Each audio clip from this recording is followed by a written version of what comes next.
Hello, and welcome to episode 14 of the Pipe Dream Meme. I'm Julia Mohammed. And I'm Rebecca Ananda. And this week's topic appears at first deceptively simple. I mean, after all, it literally is putting one foot in front of the other, albeit thousands upon thousands of times. That's right, don't you dare call it jogging. It's running, baby. You probably think runners are fucking crazy. No matter what the weather, no matter what the season, at dark 30 in the morning, there they are, clad in their spandex and other silly looking clothing, running, even though no one is chasing them.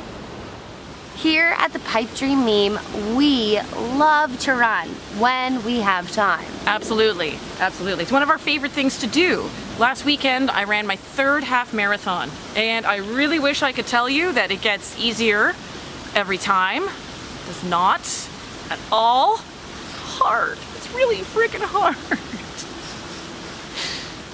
All right, this is my first half marathon training diary. You know, doing the meme once a week and then working, sometimes as many as like 9 shifts in a week on top of that.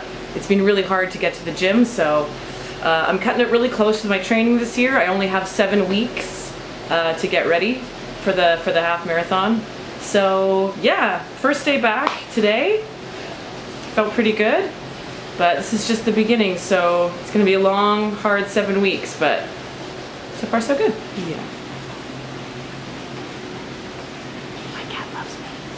I just got back from the gym. It's Monday. So in my first week of training, I ran one time, which is really bad at the gym. I ran 8.76 miles, so that's almost 9 miles. I don't even know what that is in kilometers, but it was probably a bit too far, too soon, but I was feeling really bad about not running last week, so I'm like, okay, crush it this week. So I'm feeling a little bit jittery, but yeah, I'm gonna drink some milk and then eat a big bowl of pasta and I'll probably feel a lot better. Yeah, I feel like shit right now and like I'm gonna vomit, but that's what it's about. Yay! Tesla! Oh, hello. The modern marathon is based on a semi-true story from ancient Greece. After a battle between the Athenians and the invading Persians took place at a city called Marathon, a messenger named Phidippides was dispatched to Athens to deliver the news of the victory. Now, Phidippides took his job so seriously that he ran the whole way there, which was a total of 42.2 kilometers. Now, according to some stories, he dropped dead after he got there, which would make you wonder why anyone would run that far voluntarily. Running came seriously into vogue in the 1970s, when it became super cool to don your shortest shorts and your starchiest knee socks and go jogging. Of course, running took a back seat to the Stairmaster, rollerblades, and the Thighmaster in the intervening decades, but the new millennium saw the sport re-explode in popularity. In 1990, 4.8 million people completed formal running events in the US. By 2015, that number had risen to more than 19 million. The recent surge in running's popularity can be attributed to one particular group: women. In 1990, only 25% of race participants were women. By 2015, that number jumped to 57%. Well, duh, you're thinking. Of course women can run. They've got great legs. Well, Kathrine Switzer was the first woman to complete the Boston Marathon in 1967, but was told by her coach that the distance was too long for a fragile woman. During the race, she was attacked by the race manager. He grabbed her and tried to rip the race number off her sweater because he felt like she had no place running the Boston Marathon. She finished anyway. Switzer went on to lobby for the inclusion of a women's marathon event in the Olympic Games, which took place for the first time in 1984.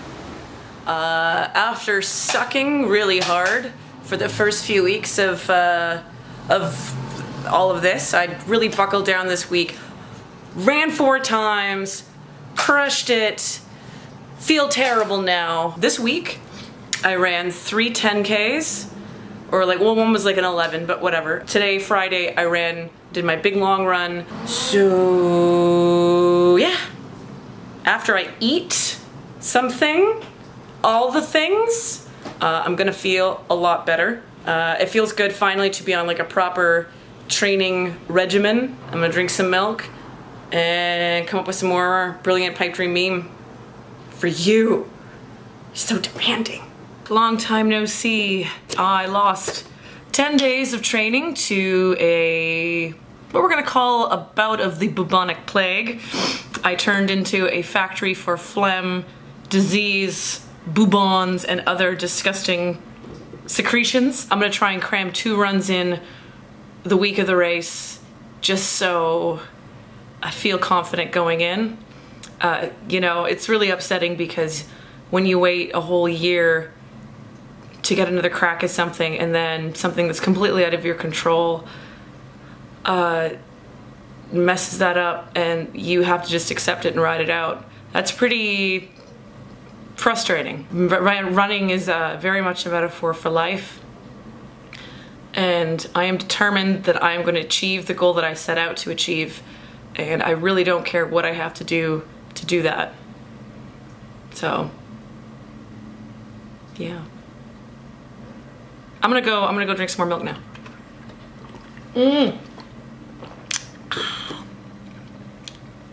Classy girl. Running isn't just an empowering tool for social justice, it's also ridiculously good for you. Running helps lower blood pressure, reduces the risk of heart disease and stroke and some cancers.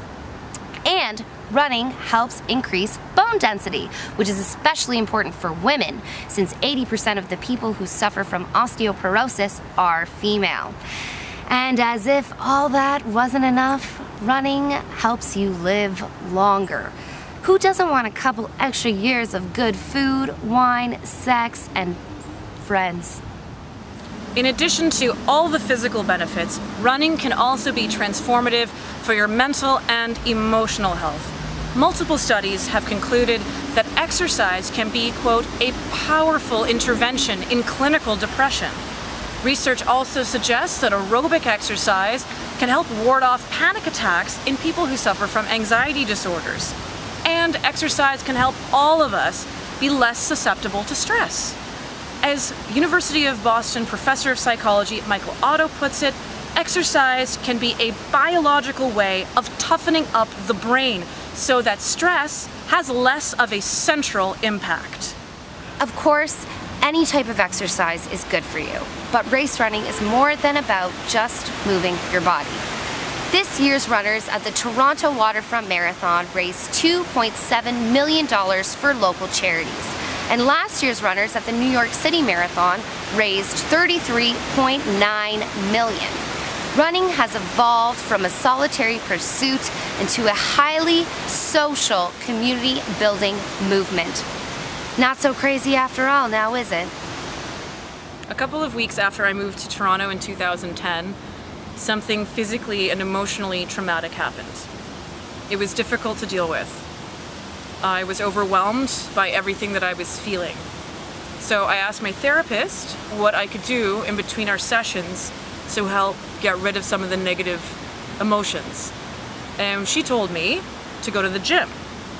So I did, and it worked. I was able to take all the shame and all the guilt and all the anger and let it out. And then I was able to let it go. And that is how I rediscovered my love of running. It was and is a catharsis. And the runner's high, yeah, that's a real thing. Those endorphins get you high as fuck.